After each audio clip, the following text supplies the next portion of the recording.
Vamos a incorporar a nuestra tertulia a Enrique Burguete, antropólogo y miembro del Observatorio de Bioética de la Universidad Católica de Valencia. Muy buenas tardes, Enrique, bienvenido.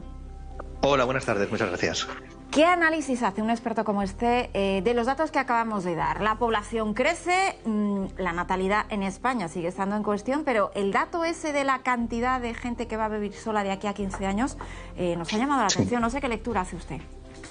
Es sin duda el aspecto más éticamente problemático y moralmente problemático. De todas formas, gracias por presentarme como experto. Oyendo las aportaciones de los contertulios, parece que ellos sean expertos también.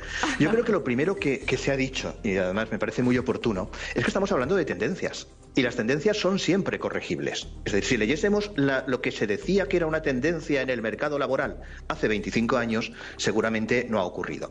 Lo que sí que es cierto es que esas tendencias responden a causas antropogénicas. Somos nosotros quienes podemos poner la solución. Es decir, un problema de natalidad se resuelve teniendo más hijos. Es así de simple. Y para tener más hijos hace falta más ayudas a la maternidad, la conciliación laboral, etcétera, etcétera. Hay que tener en cuenta también que estamos en lo que se conoce como una de las fases de la transición demográfica. Es decir, esto se veía venir. Pero por lo que decía usted, ¿por qué van a haber tantas personas solas? Pues van a haber muchísimas personas solas porque en realidad nos hemos cargado la familia. Nos hemos cargado la familia cargándonos la natalidad, en primer lugar, ¿vale? Fíjese, en España en 2018 fue por primera vez cuando se superó el número de personas mayores de 65 años al de los menores de 5 años. Dejaron de haber niños. Hoy, en la estructura de la población de España, de cada 100 españoles, 13 son menores de 15 años, 20 están por encima, 27 por encima de los 65. Han mencionado antes Asturias, creo que uno de los contertulios tiene familia allí.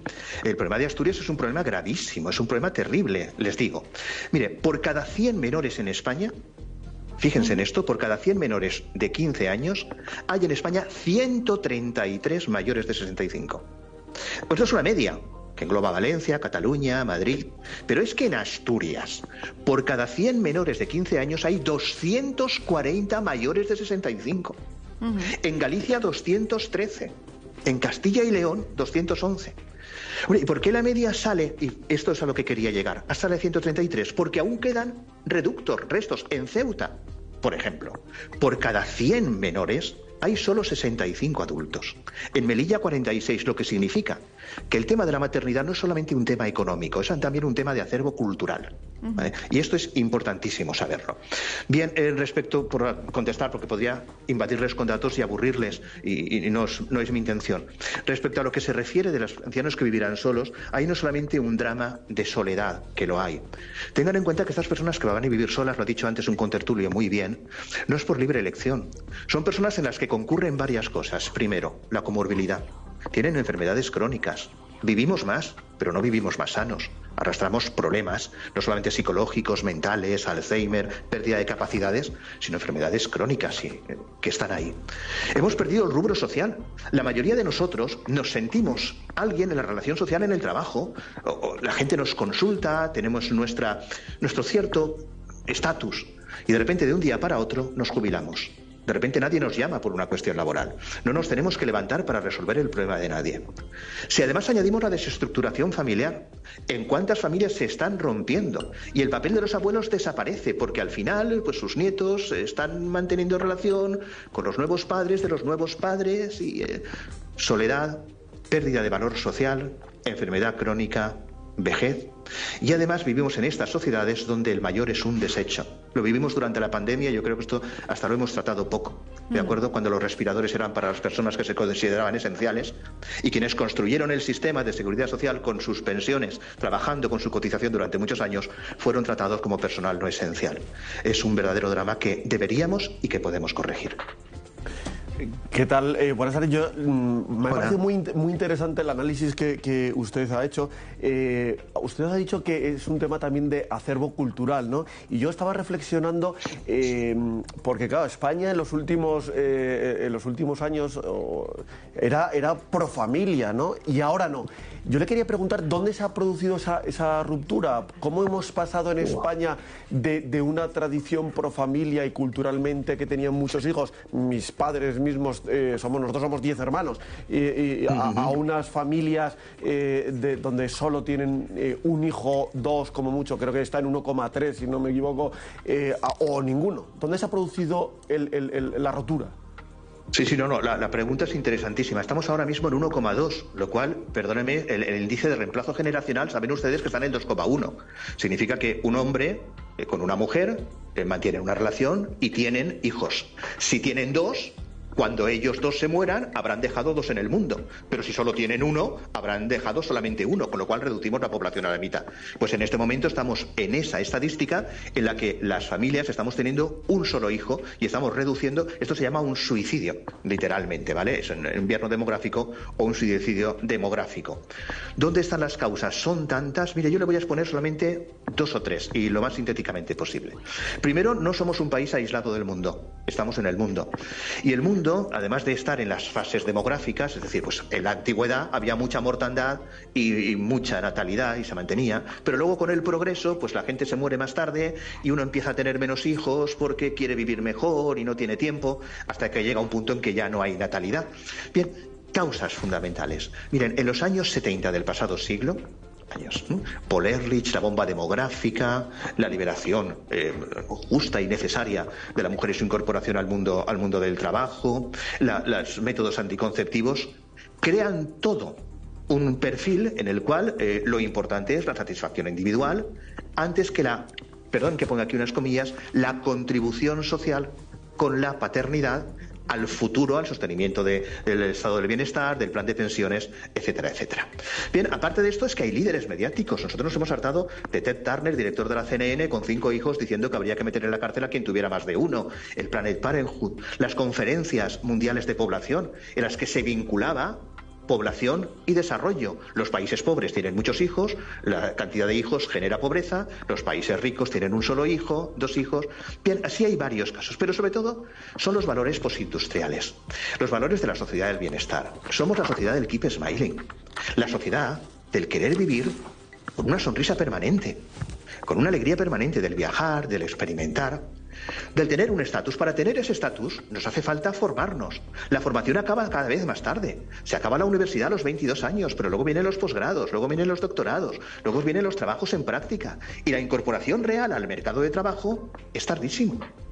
Bien, eso por un lado, pero es que además tener hijos es complicado. Mire, yo soy abuelo desde hace un año y me ha retrotraído a la época en que yo tenía mis hijos, ver a mi hijo pues no dormir durante un año ni una sola noche, claro, y tener que sacrificarse yendo a trabajar y volviendo.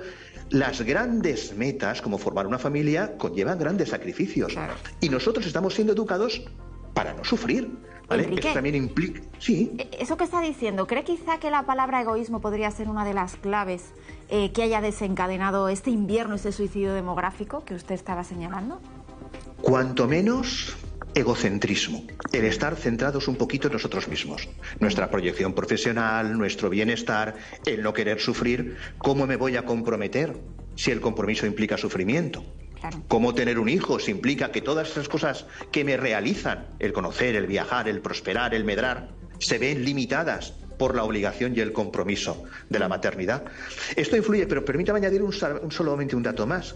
Cuando la esperanza de vida se alarga, nuestros padres mueren, gracias a Dios, y afortunadamente más tarde. La esperanza de vida en España está ahora de media en los 83, pero estamos felizmente acostumbrados a ver centenarios en nuestras familias por todas partes. Esto significa que la herencia no nos llega hasta que nosotros nos hemos jubilado. No nos llega como llegaba antes, cuando las personas tenían 40 años, estaban en el formar una familia, ampliar un negocio o mejorar su situación con una segunda residencia. Con lo cual tampoco nos atrevemos a meternos en grandes gastos, entre los que figura el ampliar la familia. Con lo cual todo eso es como una pescadilla que se va mordiendo la cola. Claro. Y en esta situación en la que tendemos a la soledad, a tener menos hijos, a tener más población migrante, que son los que finalmente hacen crecer la población en España de aquí a 15 años vista según el informe, ha hablado usted de causas, soluciones, ya imagino que esto es lo más complicado, pero ¿alguna de las claves para intentar revertir esta tendencia que usted apuntaba? Correcto, sí. Lo primero, lo que han dicho de los migrantes, estoy completamente de acuerdo. Es un gran bien la presencia de los migrantes. Sí. Pero alguien ha dicho, un contertulio ha dicho, que siempre que vengan y se sumen, se inculturicen. Bueno, tenga usted en cuenta que inculturizarse significa también hacerse como nosotros, es decir, como esos que no estamos teniendo hijos, como esos que estamos desestructurando la familia, como esos que somos cada vez más laicos y tenemos menos valores de pietas. Amor a la patria, amor a la religión, amor a la familia, amor a nuestros padres, ¿vale? Y efectivamente está pasando. No es lo mismo un migrante de primera generación que viene con su acervo que un inmigrante de tercera generación que es uno de los nuestros por pleno derecho, nacido en España, de padres nacidos en España y que en el fondo se está comportando igual que nosotros. Tengan ustedes en cuenta que las tendencias demográficas que estamos narrando, si entran en la sede del Banco Mundial, verán que se están dando en todos los países del mundo. En todos, incluidos en esos países que llamamos de desarrollo. Por tanto, ¿cuál sería la solución? Mire usted, la primera solución pasa por intentar conciliar lo que es el progreso personal y la realización personal con lo que nuestra naturaleza pide de suyo. Lo que pide nuestra carne, lo que pide nuestra psicología, lo que pide nuestra emoción y lo que pide nuestra alma, que es el formar una familia, el poder formar una familia. Pero si tenemos que estar trabajando para mantener un nivel de vida, para poder pagar una hipoteca, pues es imposible. Claro. Conciliación, mejora de la vida, ayudas a la maternidad, eso sería lo primero y sería lo necesario. Y después habría que intentar, entiendo yo, creo que no podemos olvidar que los ancianos no son solamente una pesada carga. Detrás de esto que estamos haciendo ustedes y yo aquí, hay un peligro grandísimo, dese en cuenta, que al final el anciano llega a verse como una carga y un problema para la sociedad. Oiga, mire, están estudiando mi senectud como un problema social y al final uno acabe pensando que quizá sería mejor desaparecer y acabe pidiéndose la eutanasia por motivo social o por motivo psicológico, como en su momento el aborto fue alegado por un motivo social o por un motivo psicológico. Claro. Oiga, los ancianos son un bien para la sociedad, ¿eh? Aportan paciencia, experiencia, lo han dicho, cuidado de niños, acompañamiento al colegio, consejo, paciencia, tiempo, escucha. Lo que hay que hacer es también ayudar a que la vejez sea un periodo fructífero. Las Youthing Societies llamaba Giddens. Esos nuevos jóvenes que hoy tenemos entre los 65 años y los 85 años, que viajan, que bailan, que producen, que crean, que aportan. Cuidar la senectud, crear sistemas de ayuda domiciliaria, ampliar el sistema de asistencia, por supuesto, y además ayudas a la familia para que podamos ser más. Tener hijos es una gozada. Pues no ha podido decirlo más claro. Enrique Burguete, muchísimas gracias por estar con nosotros, por su análisis. Y bueno, ahí tenemos unas claves, ahora pues hay que ponerlas en marcha. Esos son los deberes que nos quedan. Enrique, muchísimas gracias, un abrazo. A ustedes por invitarme. Adiós.